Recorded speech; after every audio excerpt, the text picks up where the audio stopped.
Hey everyone, welcome to Moms in the Middle. I am flying solo this week. Heidi and I's schedules just have not been aligned lately for recording together, so I'm just going to come at you today and we're going to talk about mindset, specifically birth mindset and how you can develop a positive and empowering mindset during pregnancy so that it can carry you all the way through your birth and into motherhood.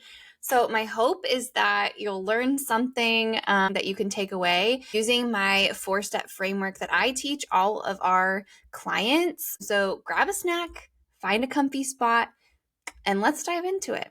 So, the first thing is that you have to step into the driver's seat of your birth, and you can kind of do this during pregnancy by just doing this for life in general. So you might be thinking like, well, isn't that why I have an OB or have a midwife, like so that they can, you know, take charge of everything? But that's not exactly what we want when it comes to labor and birth, at least not to ensure that we have an empowering experience. So think of your provider as like the GPS. They give you directions, but you're still the one behind the wheel, making every turn or detour, if you will. So let's be honest, sometimes we need to take a detour. Sometimes the GPS tells us to go one way and we're like, oh, there's a Starbucks over there. I'm going to swing through there. If you're typically the type of person that defers to someone else to make decisions for you, then I really encourage you to lean into this one because it's going to take a little practice. So, the first part of this is just educating yourself. Knowledge is power. And so, we have to start off by educating ourselves. So, dive into those books, those podcasts. You're in the right place. You're on the right track if you're listening to this. And then take the out of hospital birth classes. And yes, we've talked about this over and over. Out of hospital birth classes are superior because they really equip you with all the information about all of your options and not just how one maybe hospital does birth. And so the out of hospital birth class is 100% the way to go if you can afford it. And then you need to start advocating for your needs. So don't be afraid to speak up. If you want to listen to Taylor Swift during your labor and labor on hands and knees, then go for it. Let it be known. Tell your birth team, put it on your preference sheet. Whatever it is, it's your show, it's your journey. And then you need to build a supportive team. Choose your birth team wisely. You want people who are going to cheer you on and really make sure that you get as much of those things that you want as possible. Not someone who's going to like take on that nervous energy and anxiously rub your leg, okay? That is not the type of person you want in the birth space. And that person that you have always thought is going to be in your space, maybe, if they're the anxious type, if you don't think that they're going to deal well when things really intensify and under pressure, maybe you give them a list of things that they can do during your labor to be helpful that aren't necessarily being in your space. So take that into consideration. Remember, there are no Debbie Downers allowed. So again, if you have someone who is really insistent on being there or wanting to help, give them a list of things to do that they can either be doing while they're in the room with you to be helpful, but also kind of like busy, or just some things that they can do outside of the birth space, maybe things at home, maybe taking care of pets or other children or whatever, so that they still feel involved but and needed, but maybe they're not right in your space during labor. So start thinking about that. Stepping into the driver's seat just means making the choices that feel right for you. So you can't control every twist and turn of labor and birth or parenthood, but you can decide how you handle the ride. So during pregnancy, just start with simple everyday decisions and situations to really practice these skills so that when you're giving birth and you are laboring, it comes a bit more naturally to you, especially for those people that tend to defer decisions to other people. Really start practicing this. So when I say practice it, Like it could be as simple as maybe you ordered your sandwich without cheese and it came with cheese. Okay. For some of us, we're just going to eat it anyways and it's not a big deal. But for other people, maybe it's a deal breaker and it's going to totally ruin their meal and they're not going to eat it. And so if you're the latter, then step up and just say like, hey, can I get a new sandwich? Even if that feels uncomfortable for you, like interject yourself into those uncomfortable situations in day-to-day life so that when labor and birth comes and those bigger things are happening that are really a make it or break it for you, you feel more comfortable speaking up and asking and advocating for what you want. Okay? All right, the next step is developing a positive inner narrative about birth. If you're constantly thinking about birth as in the movies where it's chaos and screaming and the water breaks and, everything, you're bound to like freak yourself out. So it's time to kind of flip the script and reframe any negative thoughts that you have around birth. So I want you to take a minute and pause. What is the first thought that comes to mind when you think about giving birth? Okay, is it positive or is it negative? Oftentimes, it's fear for a lot of women. Society, unfortunately, has caused us to like doubt our body's abilities, fear childbirth, or see it as like a medical event that needs all this intervention. And for a lot of people, that's not the case. So every time you think of something negative about labor or birth or even motherhood, what if something goes wrong? There's absolutely no way I can do this. It's going to be too painful. My body can't do it. I want you to hit the mental rewind button and replace it with, I've got this. I'm a badass. My body knows exactly what to do. Okay, so start to reframe those negative thoughts. And another thing that can be helpful is really starting to develop affirmations or visualizations of things that are helpful to you.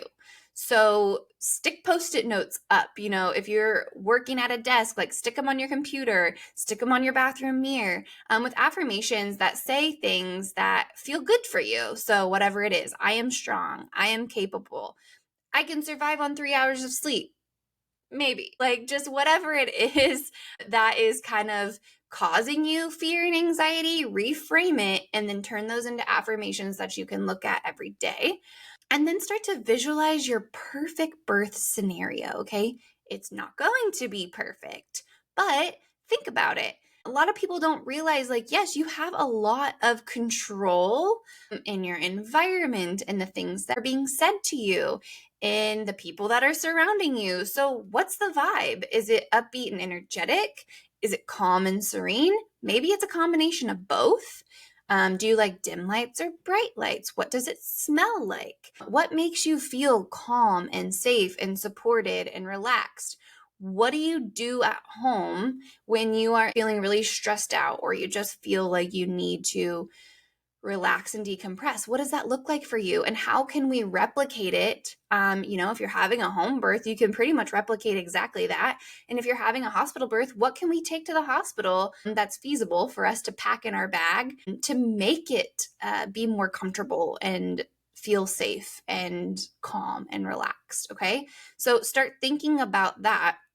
And then surround yourself with good vibes. Okay, there's a lot of negative stuff out there. There's a lot of scary birth stories. And while those things can happen and we can't really pretend to be blind to those things, we don't need to submerge ourselves in the big scary things when we're getting ready to go through it ourselves. Read books, listen to positive birth stories, join the mom groups that don't replicate scenes from the Mean Girls. There's a lot of mom groups out there that can just be really like not great for your mental health. If you are consuming content from certain influencers or content creators that just don't make you feel great or start to cause you anxiety or just give you the ick, then maybe unfollow, even if it's just for a little while. Your mind is your most powerful tool. So we have to turn those negative thoughts kind of into like a pep rally for ourselves to get us like ready and pumped up and feeling empowered for our birth experience. So really start to think about that. Okay, and then step 3 can be challenging for a lot of people, especially in our fast-paced society, and that's all about connecting with your intuition and connecting with your baby. So that little voice inside that tells you when to take a nap, or that you need some movement, or you feel like you need a good cry, an emotional release, like that is your intuition. It's like your very own life coach, but a bit cheaper. So take a few minutes of your day every day, whether that be in the morning before you start your day, in the evening when you end it, in the middle of the day, whatever it is, to just sit quietly and breathe. Practice those breathing techniques that you learned in that out of hospital birth class, and listen to your body. Connect with your baby. Put your hands on your belly. Feel their movements. Visualize their sweet little face, and think of it as like a mini vacation for your mind, because we need that reset when we are going constantly. And then start to write down your thoughts, your feelings, the random cravings that you're having at 2 a.m., whatever it is.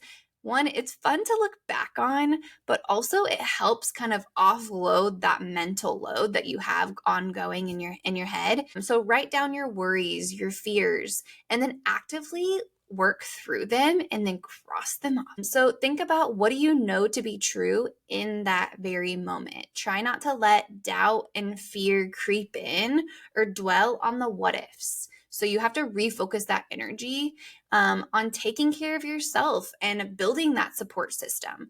So don't worry about the what ifs as much, and think about the here and now. And then talk with your baby. You might feel silly, but babies do really like it. You'll be amazed at, once they're out here on the outside, that they really do recognize your voice. So tell them how much you love them, that you can't wait to meet them, and you hope that they plan on prioritizing rest as much as you have been, right? We want sleep. So, you can start those pep talks early, and then listen to your body. Trust the signals that your body is sending you. It's pretty dang smart. So if it says take a nap, then take a nap. And if it says you need chocolate, don't argue with it. So connect with your intuition, and baby, it's going to help you feel grounded. It's going to help you feel ready for the beautiful chaos that is birth. And you will feel so much better in trusting your gut and your intuition when it comes time to make decisions for yourself and your baby in labor and birth and beyond. And then the last step, this can be a hard one, especially if you have a lot of feedback from other people, but let go of judgments and assumptions about your birth and your parenting journey, and create a birth map versus like a rigid plan, because life has a funny way at laughing at our plans. So if you can figure out a way to adapt to the ever-changing situation of birth and labor and motherhood, then you're going to feel so much better if you've kind of paired that ahead of time. So the first way you're going to do this is to release expectations. It's okay if your birth doesn't look like an Instagram fairy tale, your house doesn't end up looking aesthetically pleasing amidst the chaos of early parenthood. You just have to start to embrace the unpredictability and your resilience. So focus on preferences. Again, not plans. Think of it as just kind of like a choose your own adventure book. You don't need a strict script, just a list of the things that you'd like. And, if this, then this. So you want to play your favorite playlist, go for it. You prefer dim lighting, yes, go for it. Whatever it is, just start thinking about your preferences around even things as far as like induction, if it came to that, C-section, if your baby goes to the NICU, and just kind of release any assumption of like, my birth is going to look like this, and instead really start looking at it as a map and thinking about the detours that you might need to take. And be open and ready for the unexpected. So not sure you want an epidural or not? Totally fine. Just know your options and what to expect if you do decide to get one. You can literally change your mind at any point during your labor. Even if you swore your entire pregnancy you wouldn't do something, it's okay. You can change your mind. It's your journey. It's no one else's. It doesn't really matter what anyone else thinks of your choices. And then if things don't go as planned, give yourself a little bit of grace. The fact that you just birthed a human, no matter what it looked like, is freaking amazing, no matter how it happens. So give yourself a high five, a hug, maybe a cupcake. Creating a birth map really allows you to go with the flow, handle any surprises with grace, and let's be real, motherhood is all about rolling with the punches. And that's it. I hope you're feeling pumped and ready to take on birth, and I hope you have an empowering experience. If you need or feel like you want more support, definitely tune in to our social media channels. We try to be uplifting and empowering, and I'd love to hear your thoughts, your birth stories. Drop me a message on social media, and otherwise, I will see you all next week. You've got this.